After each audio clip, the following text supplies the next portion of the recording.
Hello friends, आज हम पंचायती राज के बारे में पढ़ेंगे, जो कि अनुच्छेद 243 के तहत और भाग 9 में आता है। तो पंचायती राज संविधान की 11वीं अनुसूची से सूचीबद्ध है और यह किस संविधान संशोधन के द्वारा लागू किया गया। यह 73वें संविधान संशोधन में पंचायती राज का वर्णन है। तो भारत में पंचायती राज व्यवस्था का वास्तुकार किसे कहा जाता है? यह कहा जाता है बलवंत राय मेहता समिति को, जो कि 1957 में बनी थी। तो 2 अक्टूबर 1959 को नागौर जिला, जो कि राजस्थान में है, पंचायती राज को अपनाने वाला पहला जिला बना था। और इसके बाद 11 अक्टूबर 1959 को आंध्र प्रदेश बना। तो इसके बाद हम बात करते हैं नगर पालिका, जो कि भाग 9A में और अनुच्छेद 243 में आता है। तो 74वें संविधान संशोधन अधिनियम 1992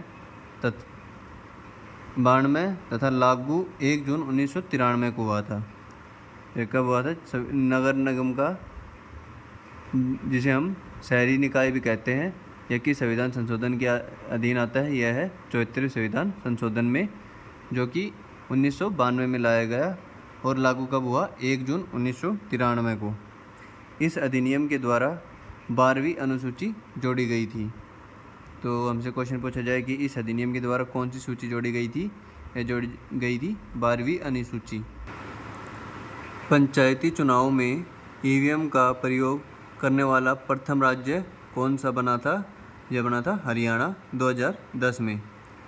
और भारत में ईवीएम का प्रयोग करके पहली बार किस विधानसभा में चुनाव हुए थे?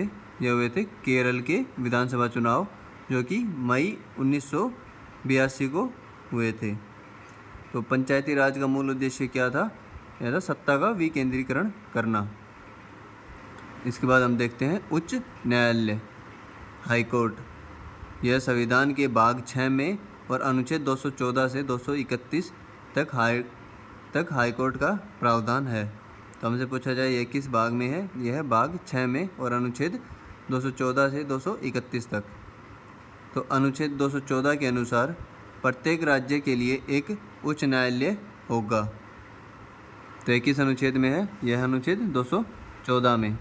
और अनुच्छेद 231 के अनुसार संसद विधि बनाकर 2 या अधिक राज्यों के लिए एक हाईकोर्ट की व्यवस्था कर सकती है। जैसे फॉर एग्जांपल हरियाणा और पंजाब का एक हाई कोर्ट है, जो कि कहाँ पे है? चंडीगढ़ में। इसके बाद देखते हैं उच्चतम न्यायालय, सुप्रीम कोर्ट, जो कि भारत में एक है। यह कहाँ पे है? यह है दिल्ली में। इसके बारे में देखते हैं। भारत में एकल न्याय व्यवस्था की स्थापना की गई है, जिसमें शीर्ष स्थान पर कौन है? Supreme court. और सुप्रीम कोर्ट के अंडर कितने हाई कोर्ट आते हैं? यह है 25 हाई कोर्ट। और भारतीय संविधान के भाग 6 में और अनुच्छेद 124 से 147 तक सुप्रीम कोर्ट का उल्लेख किया गया है। तो उच्चतम न्यायालय का गठन, इसके बारे में हम पढ़ेंगे। संविधान के अनुच्छेद 124 के अंतर्गत सन 1950 में सुप्रीम कोर्ट की स्थापना की गई थी और उस समय न्यायाधीशों की संख्या कितनी थी? 8, जिसमें 1 मुख्य न्यायाधीश और 7 अन्य न्यायाधीश थे। और वर्तमान में सुप्रीम कोर्ट के न्यायाधीशों की संख्या कितनी है? यह है 34, जिसमें 1 मुख्य न्यायाधीश होता है और 33 अन्य न्यायाधीश। तो फरवरी 2009 में संविधान संशोधन 2008 के अंतर्गत इसकी संख्या 26 से बढ़ाकर कितनी कर दी गई थी? यह कर दी गई थी 33।